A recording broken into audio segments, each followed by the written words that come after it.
Wow. I don't know about you guys, but pretty awesome day here in the Capitol today. I can't tell you. I'm a little emotionally pushed. It was really, really nice to see Steve-O today.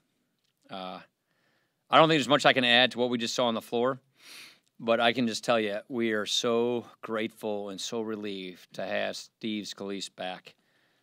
He is such a fighter. I mean, he is just a force of nature, and that was before this ordeal. Watching him fight through the struggles that he fought through and do so well, it's just we're in awe of this. And I tell you what, I'm in awe of his family. Jennifer, Madison, Harrison, their strength and courage is just phenomenal.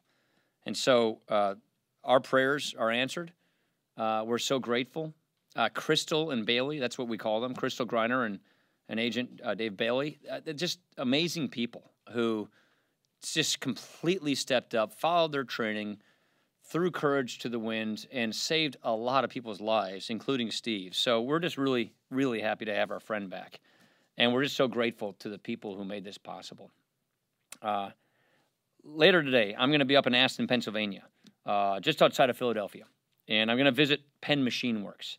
It's a small family-owned manufacturer. They make forged steel pipe fittings. Aston is the kind of working-class town that has been hurt by the slow growth and the flat wages of recent years. I know what it looks like because I represent a lot of towns just like Aston, Pennsylvania. And our tax code is a big part of this problem. Under our crazy system, the well-connected get all kinds of carve-outs while small family-owned businesses are stuck paying sky-high tax rates. Tax reform will change this. Our plan lowers taxes for small family-owned businesses. Their top tax rate will go down to 25%, which is much lower than what they pay today. This is going to revitalize main streets all across America. It's going to mean more jobs, fairer taxes, and bigger paychecks. That's what our plan's all about. It's about helping the middle class. It's about helping people who are striving to build businesses and to achieve their piece of the American dream. We are really very encouraged with the broad support our framework has received. It's clear that this is time to act. It's clear we've got to get this done. And I really look forward to talking about this more today in Aston, Pennsylvania. Questions? The House will be voting on a budget on Thursday. Do you still think that any tax package should be deficit neutral? Yeah, in order to comply with the Byrd Rule, it has to be a deficit neutral in the out years. Yeah. How are you going to get there, though? You'll see. Wong. I know you visited and spoke to Steve Scalise in the hospital many times, but what was it like, and what did you say to him when you first saw him in the Capitol? You know, I'm not like John Boehner, I'm not a big crier, but I just was a babbling idiot. I just could not compose myself. I don't have words for it. We were there when he was basically in a coma, and he couldn't even talk. He wasn't conscious, and it was really a bad. I mean, when he came off that helicopter, it was very, very, very dire. And for a couple of days there, we really thought we had a real chance of losing him.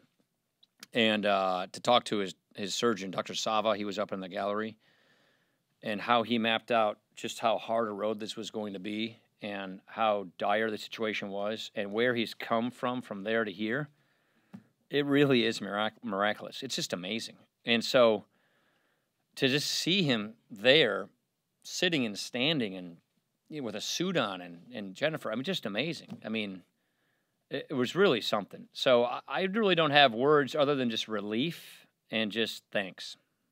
Chad. Mr. Speaker, to that end, I mean, he talked a lot about prayer and his prayers even starting out on the ball field here. Talk about, you sometimes talk about your faith. Talk about what you were saying to God in prayer for him, his family, the House in general. He talked about this being an attack on the institution and the American system. Yeah, I mean, I pray constantly. I'm a strong person of faith as well. As Catholics, we don't usually wear it on our sleeves, but our prayers have been answered. We prayed for Steve and his family. We prayed for Crystal and Bailey, who are friends of ours. We all know each other. And I also pray for the country.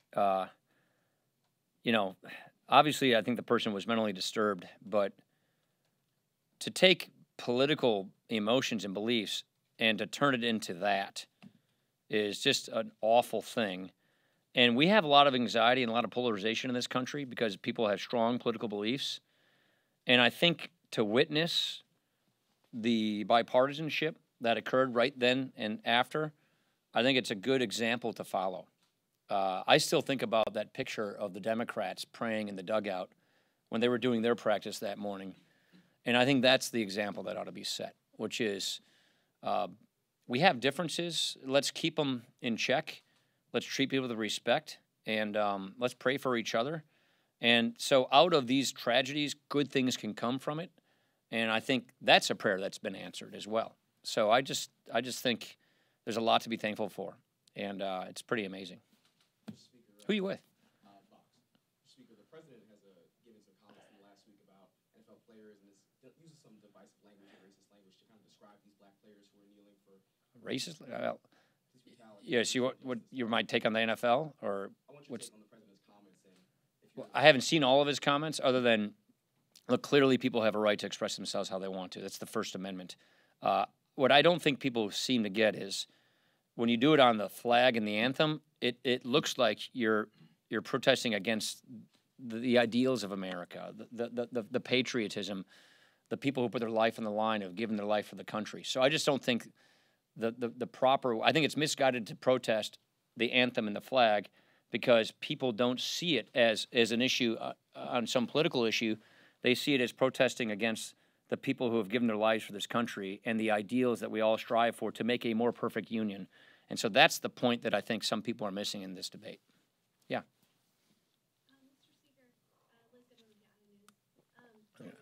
You have an exclamation point after that when you say that? Yeah. Okay, yeah.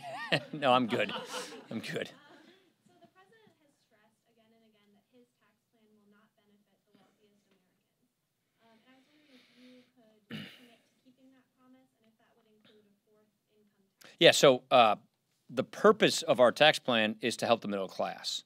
And it's to help get jobs created and to help keep businesses in America and to help get money that's trapped overseas back into this country. That's the purpose of this tax plan. And so the fourth bracket, the fourth rate, the goal of that is to make sure that the benefit on income earners attributes to the middle class. So that's the whole purpose of this tax plan. As you know, if you've been covering this, this is the framework, and then within this framework we're going to work, and that's going to be up to the Ways and Means Committee and the Finance Committee to specify exactly how that is done. There are many different ways of doing it, but that's why in our framework we introduced the idea that the rate reduction won't be as significant for high income earners because we want the relief to go to the middle class. Yeah. You've long talked about lowering tax rates on capital gains and dividends, and that was in your blueprint, but it's not in this framework. Why, and you still want to include that? Well, it's one of the casualties of the healthcare law not getting passed. And as some of you probably know how the numbers work, not getting the healthcare bill passed baked into the baseline that 3.8% tax, and it's like $170 billion. So it's all about fiscal space. And what we wanted to really keep our focus on was getting rates down. We think rates are a critical thing with growth and international competitiveness. We want to make sure we had a middle-class tax cut. And so you just can't do everything you want to do. Hopefully the Ways and Means Committee can maybe find a way of improving on this, but that's where it stands now. Yeah. Well, you yelled out. Sorry. Go ahead. On healthcare, I was wondering if you could address sort of Vice President Mike Pence's ability to deliver on legislative wins, given what happened with Graham Cassidy this week. When he went to the lunch in the Senate this week, the senator said he didn't even talk about healthcare. So I was wondering if you have any. Can't speak to what they talked about at lunch. Mike is. I think Mike plays a very productive, very constructive role here. What's good about Mike Pence is he was a House member. He knows our system. He knows House members personally very well. He's the president of the Senate. And a lot of the people that he served with in the House are now over in the Senate. So Mike is the perfect bridge between the House, the Senate, and the White House. And I think he's doing a fantastic job. That's just a tough issue. We're disappointed in the House that they couldn't get this thing over the finish line. It's not over. We're going to have to do something to fix this. I tell people there's a reconciliation vehicle next year, and we'll ultimately get to this. Go ahead. Question. Thank you, Mr. Speaker. On Hurricane Harvey, Democrats say that there's not a quick enough response from the Trump administration and that a spending bill needs to be on the floor now for Puerto Rico and the Virgin Islands. Yeah, in 2 days, Yeah, 6.7 billion. Is money really the problem right now, or is it manpower, and what do we do? Yeah, so that's a good question. As you know, as soon as we get these requests, we've turned around and financed these requests. $6.7 billion in 2 days will be released into the FEMA accounts, which equally applies to Puerto Rico. Actually, the president waived 100% of the match with respect to Puerto Rico, more generous than for Texas and Florida. So a huge capital injection will occur in 2 days. So the resources are there, but we clearly believe and understand that those resources will eventually be tapped. And what's happening now is you have to do damage assessments. But you can't do damage assessments until you do the actual humanitarian mission, the rescue mission, the helping people who are trapped on their homes, people who are in need of critical care, diesel for generators and water. So that humanitarian mission is happening right now. So you have a surge of manpower to get relief to people immediately under duress. Then you have time to do damage assessment. And so we're going to be waiting for the administration to be able to collect all that damage assessment data. Clearly, because Harvey was earlier, Irma was earlier than Maria, we're getting better damage assessment information from Florida and from Texas. But we still have to get more damage assessment from Puerto Rico. And we believe, I assume it's in October, that we will get a request from the administration and we will quickly act on that request because we need to get help to people who need it. And so that's going to happen. And I'm comforted in the fact that the bill we passed earlier, a few weeks ago, in response to the request, that also applies to Puerto Rico. And I'm very glad we front-loaded the $6.7 billion, which was in the CR, which they'll get, like I said, in 2 days. So that money's there. The challenge with Puerto Rico, there are several of them, but it's an island. I mean, in Janesville, we loaded 10 trucks with a day's notice for the J.J. Watt Foundation and sent them down to Texas. You can't send trucks to Puerto Rico. You know, it's much more challenging. I'm very glad that the president waived the Jones Act so we can get every ship we can find over to Puerto Rico. And then it's about getting the radar up on the runway so that the air traffic system can be fully up and running. So there's a lot of work that's happening right now. And yeah, well, I won't speak to what Northcom can or shouldn't do, but obviously everything we can do is needed.